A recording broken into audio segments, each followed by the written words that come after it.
खुद एतमादी की कहानी। एक दिन एक नौजवान अपने उस्ताद के पास आया और कहा, उस्ताद जी, मैं खुद को कमजोर और नाकाम महसूस करता हूँ। मुझे लगता है कि मैं किसी काम के काबिल नहीं हूँ।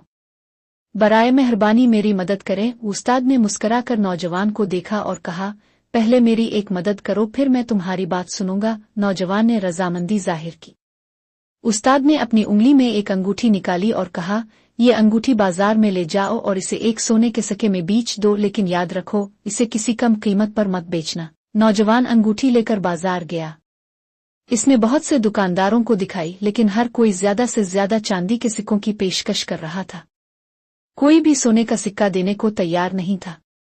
नौजवान मायूस होकर वापस उस्ताद के पास आया और कहा, कोई भी इस अंगूठी को सोने के सिक्के में खरीदने को तैयार नहीं था। उस्ताद मुस्कुराया और कहा, अब इस अंगूठी को सुनार के पास ले जाओ और उसकी असल कीमत मालूम करो, लेकिन इसे बेचना नहीं। नौजवान अंगूठी लेकर सुनार के पास गया।